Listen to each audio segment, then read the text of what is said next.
Hello everybody, it's Chief McLeod here. It's March 29th, 2019, and this is the second in a series of update videos that I will be presenting to you to inform you of things that are happening in and around Nipissing First Nation.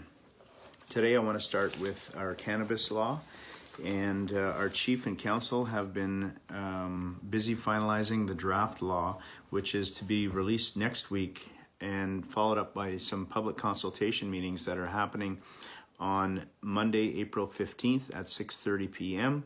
in Garden Village, and then again on Thursday, April 18th at 6:30 p.m. in Duchesne.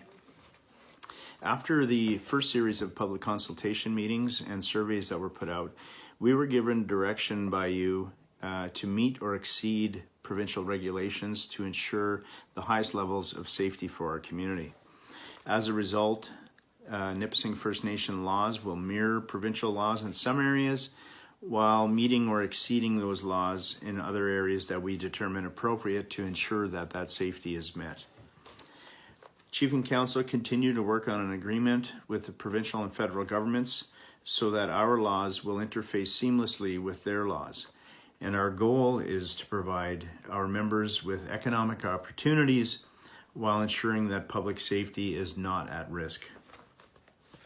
It's important to note that until NFN cannabis laws are in full effect, all NFN members and NFN businesses must adhere to provincial and federal cannabis laws. Moving on now to fishing. Earlier this month, you may have noticed that NFN has renewed the Memorandum of Understanding in the fishing for the next 3 years to ensure that we continue our work to replenish the walleye stocks in Lake Nipissing. We have been seeing encouraging signs of improvement. However, it's important to note that the walleye populations are still in recovery mode. We are also going to continue to work hard with the Ministry of Natural Resources to make sure that any regulation changes they have for the recreational fishery are consistent with our efforts to increase walleye populations.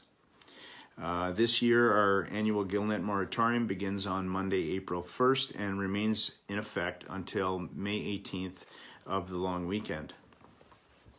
In other areas, I wanted to talk about seniors assisted living.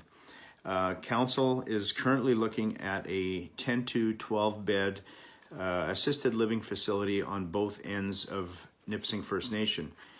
Garden Village and Duchesne Yellick are going to be the areas that house these facilities, and although there is no long-term care at this point, it's important to note that 80% of those who access these senior assisted housings will not require the need for long-term care. 16 Indigenous long-term care beds, however, will be made available at Castle Home within the next 3 years. We are working in the very early stages of this process, but our goal is to be building by next year. We will continue to consult with the community once we have preliminary concepts and designs in place to present. In other areas, I want to talk about the economic development, and this morning we made a joint announcement with the province of Ontario, and essentially the Duchesne Bridge construction has been awarded to Nipissing First Nation. We have partnered up with Miller Paving to form a Nipissing First Nation majority-owned road construction company, and that company will be working in the traditional areas of Nipissing First Nation on any type of road construction. And we're kicking this business off by starting with the construction contract for the Duchesne Bridge, which is in the amount of $12 million and will span over 2 to 3 year project time. So we are also working on many other initiatives, and I will be discussing those as we get closer to making announcements in the upcoming months. So stay tuned for that. And last but not least, I would like to take this opportunity to congratulate Joan McLeod on her announcement of retirement from the Nipissing First Nation administration. Joan has worked for administration for some 37 years alongside many of our chiefs that have led our community. Her knowledge in her field of expertise is second to none. She's a wealth of information. She's going to be sadly missed here, but I am very happy for her to move on to the next stages of her life. So congratulations to Joan. Some of her notable achievements have been the 1995 land claim settlement, as well as the 2013 boundary claim settlement more recently.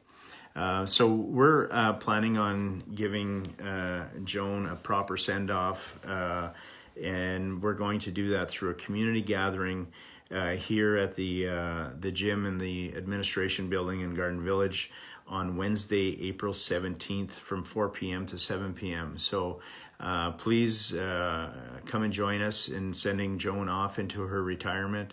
It's a well-deserved, and we appreciate so much the work that she's done for us over the years, and most likely she will be continuing to contribute to our community as she always does. So congratulations to Joan, and we'll see you on April 17th. Until then, that's the end of my update. I just want to thank everybody, miigwech, for tuning in, and stay tuned. In the next few weeks, I'll be giving an update on these subjects as well as any other new ones that come up. Until then, Bamapi, we'll see you soon.